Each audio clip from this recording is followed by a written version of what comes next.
Founder and CEO of Dexterity, Inc. Mr. Menon is the founder and CEO of Dexterity, Inc., a company focused on developing autonomous robots with human-like dexterity for applications in logistics, supply chain, and warehousing. Mr. Menon holds a PhD in computer science from Stanford University, where he developed simulation models and control theory formulations to study the human musculoskeletal system. He's experienced in robot control, dynamics, modeling, simulation, and building robots with haptic interfaces. While at Stanford, he was awarded 2 Stanford School of Engineering fellowships and 1 Stanford Interdisciplinary Graduate Fellowship. Prior to that, Mr. Menon completed his bachelor's in technology at the Indian Institute of Information Technology, Allahabad, where he was awarded the university's Merit Scholarship. Mr. Menon currently resides in the Bay Area with his wife and 2 children, and I now request Mr. Menon to come onto the stage and present.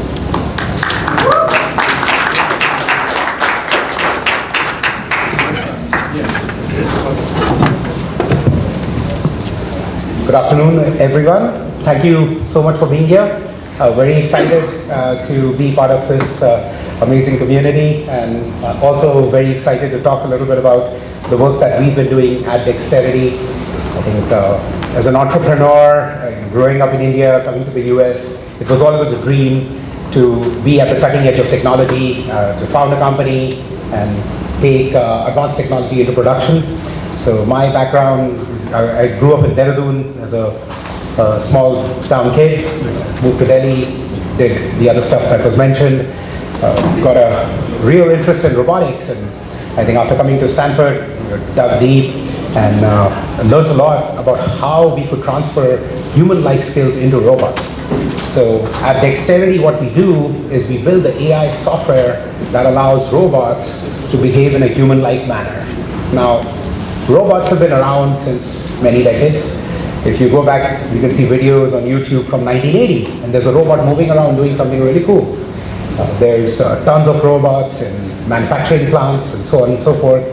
But there was never a robot in our house. And so that was an interesting phenomenon which always bugged me. And so I was like, hey, what is the problem with robotics that keeps robots from being everywhere? We don't have robots in this room. It's probably going to take 10, 20 years to do that. And the tricky thing is, when it comes to robots, robots really work in extreme precision. So if you're in a factory, welding things, drilling holes, kind of like heavy metal stuff, that's where robots are really, really good.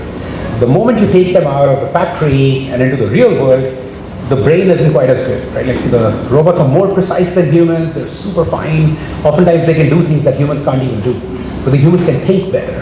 And so what we are trying to do with Dexterity is to help the robots think better. So you take the same robot that you would buy 20 years ago, but now you insert our software on it, and it starts doing something really cool. What is that? So for us, the first step away from this precision manufacturing area and towards robots everywhere was the moment you step out of the factory. The first thing you do when you step out of the factory is now you're in the world of logistics. So logistics, I think, oftentimes is an ignored area. Growing up, I didn't particularly care. I just walked into a store, I bought whatever it is, bread, eggs, other things, and I walked home and we eat them. You walk into a different store, you buy some clothes, and never really paid attention to where does that stuff come from. And so, having spent a little bit of time in robotics, we started looking for application areas of robotics outside core manufacturing, and logistics looked like a massive, massive industry because it's the backbone. It's what drives everything. It's what gets the goods from the factory to your door or to the store. Sometimes it takes your own goods, shipped to a parcel network to somebody else. And so logistics was cool. It was a good application area because it's very difficult to actually apply robotics there. All the logistics operations are a little bit different, and you need that level of intelligence to do tasks that are being done very manually right now. Moreover, in the Western world, logistics is actually very, very critical to the economy, and it's been under a massive labor crunch exacerbated by the coronavirus pandemic. And so rapid growth in e-commerce, rapid growth in goods to people, rapid growth in B2B, cross-border commerce, shrinking labor pool. This is a phenomenon that we find the world over.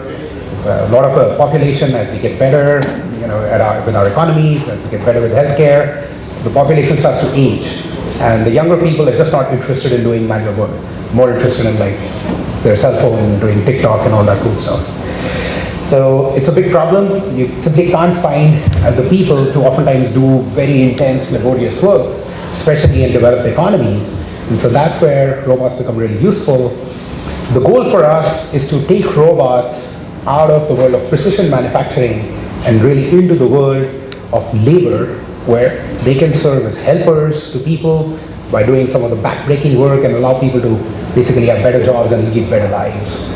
So this is a great goal, but it also requires a great advance in AI that allows the robots to do this stuff.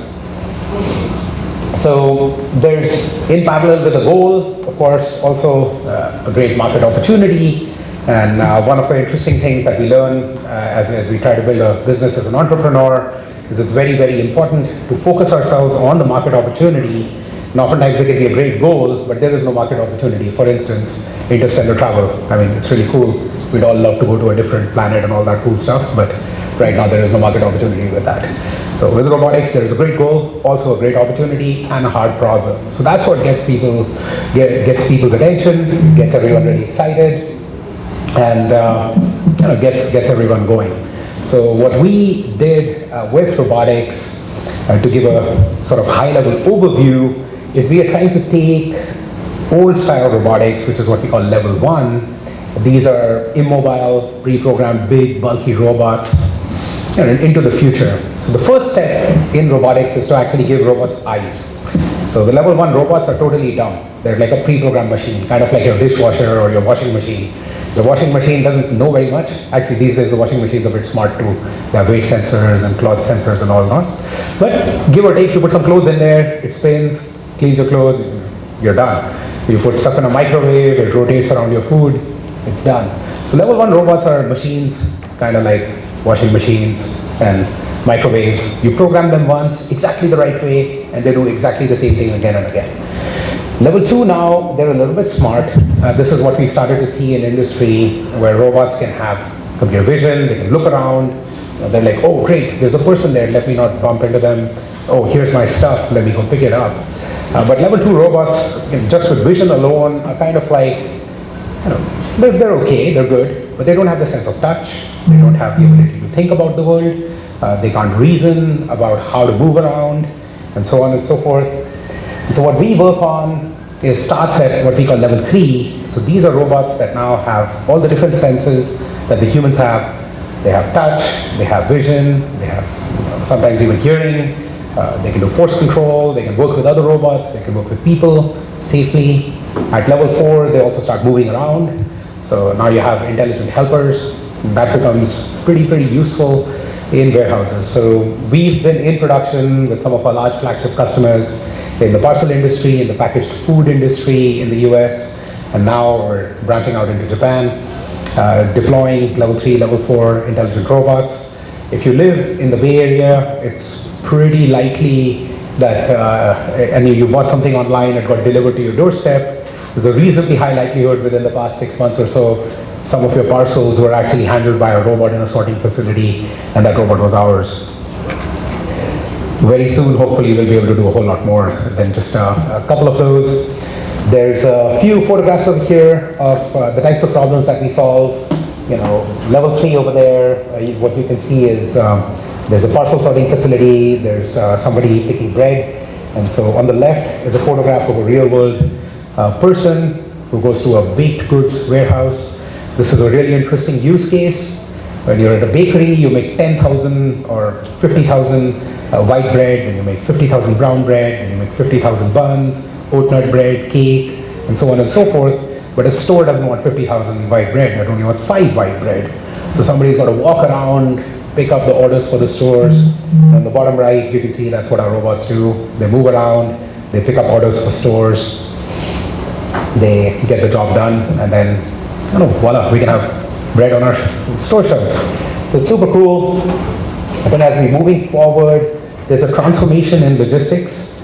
Essentially, people are moving from fixed, big, bolted down automation to flexible automation that has human level skills. We are part of this transformation with our enterprise customers.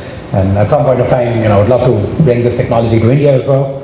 There's a huge amount of modernization in industry and logistics. There's a lot of multinational corporates setting up shop. And so while we're proving this out in the US and Japan, I think Asia for us is also very, very exciting. It's very exciting to be here and share my enthusiasm about robotics. Sooner or later, you get to country-level optimization. And there's a lot of companies doing this. You can integrate the robots with a digital transformation initiative. Some of the customers that carry premium goods, like say electronics, they have a lot of labor. Sometimes they have like loss issues, breakage issues, theft issues. A robot can guarantee that your inventory is accurate. Those types of things are very, very valuable for our customers, for our partners. And these are things that we can't do alone. So I would also share an invitation to anybody, from the startup community or industrial community, if there are any ways that we can partner with you to drive this sort of robotic transformation vision, please definitely don't hesitate to reach out. My email is pretty straightforward, Samir at Dexterity.ai, but we'd love to hear from you and love to potentially engage together. Few quick things, for the company. I think in the past 4 or 5 years, we've grown to about a team of 200, closing on 250 right now. There's a bunch of PhDs, heavily from Stanford. We've shipped 60 million bread, parcels, boxes, things like that so far in production. It's pretty hard, but it's also pretty fun. A big chunk of that is actually in the Bay Area, also in Boston and New York. You're living in Boston and New York, you've almost certainly eaten bread that was picked by a robot. Probably didn't know it. So things like that are a lot of fun. And the key for us, again, this is for folks who might want to understand how to create a successful business that combines software and hardware, to really focus on the software. We focus on the AI that drives all these different applications, be it applications like parcel sorting, palletizing, depalletizing, running distribution speedways, picking individual items for e-commerce, or making orders for stores. So focusing on the software allows us to leverage other partners that are really good at hardware. These are partners like Kawasaki in Japan, we have SAFE in Germany, we have a bunch of partners in Taiwan, have their expertise combined with our expertise, and at the end of the day, we deliver a full stack product to the customer. A few things just to highlight where the platform resides. There's motion control on the automation side, there's collaboration on the robotic side, and then on the very top there's analytics. A lot of this is about driving value for business customers. Even if the robots are doing the job, they need to know exactly what's going on. So that's a very important component. All of this is part of our Dexterity AI platform, which is what really the company is built upon. A lot of strategic data insights and things like that. And for folks who are curious, there's another little insight I'm happy to share. So within the world of startups, there are a lot of startups that try to build a very small little narrow module. And so what happens is, if you want to build a startup, you can have many different motivations. You can have a startup that is focused on building a large independent company. You can have a startup that is focused on, say, being financially conservative, building a profit and loss oriented business that allows an entrepreneur to get rich quick. There's a startup that is filling a need when they know they can't solve the whole problem, which typically gets acquired. And then there are startups that really try to solve grand challenges and do the right thing. Those are high risk, they can fail pretty badly. But the only way to really do those is to tackle the whole problem.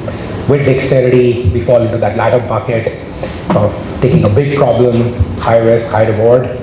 We are backed by Kleiner Perkins and Lightspeed. These are two of the largest venture capital firms, famously backed by notable venture capitalists like John Doerr is one of our advisors. He was an investor in Amazon and in Google. So aiming big. What does that mean? That means we do a lot. We work across the spectrum, and when we look at our competitive landscape, oftentimes there's a startup that's competing with another startup. Typically for us, our startup has about 18 other startups that collectively compete with us and do about the same thing. But it's also a great opportunity to add better value for our customers because we can combine all these services under one umbrella. So that, again, is a lot of fun for us. These types of learnings for somebody with an Indian background, having grown up in India, come to the US, and then gain this integration in industry is also quite an experience. And for anybody who's interested, happy to share that. It's hard. You have to integrate yourself with business leaders, with corporate leaders, with investors, with some of the political circles. It takes a long time to build this up. But I would say the foundation that we get growing up in India has been a very, very important part of us getting here. There's a very big diaspora, huge community. It's also a very big part of us being successful. And so it's really, really awesome to see everyone here, also folks who are outside, to form this community. The community is really, really valuable. I think we can all help each other succeed, and it's been a big part of my personal success is to be able to rely on other folks who came here and did things before. So I'm gonna leave a couple of photographs. These are cool things that the robots do. This one's sorting parcels. That one's making pallets. This one's pretty cool. I never quite realized how hard it is, to make pallets going from a warehouse to a store. When I was a kid, I used to play Tetris, and so playing Tetris is pretty fun. The thing with Tetris is there are only 6 or 7 types of blocks, and so sooner or later you kind of know what the block is, and you get a really good hand for it. When you're playing pallet Tetris in distribution, there's like millions of types of boxes, and so it actually gets a bit hard. Plus, the Tetris rocks never get crushed, and you can always place them perfectly, and they never topple over and all of that cool stuff. So, it's fun times, and I think these are the types of experiences that we gain. There's, end of the day, it's a business, the real world is messy. Robots have to excel in a messy, complicated world where automation doesn't work, and that's what we've had an opportunity to do. Very, very grateful for all the support we've received from everyone. Very grateful to be here, and very grateful for our investors, our partners, our customers, and hoping to make us all proud by producing a world-class company in robotics. So I always kind of never like ending, I was like getting started. So we're always getting started. Thank you so much for your attention.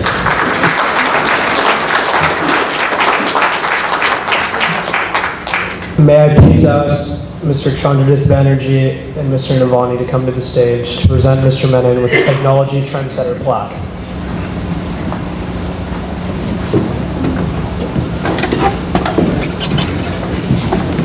So nice to see you, sir.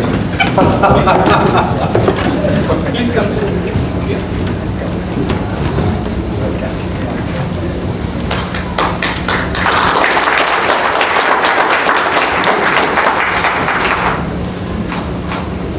Thank you so much. It's truly a pleasure and honor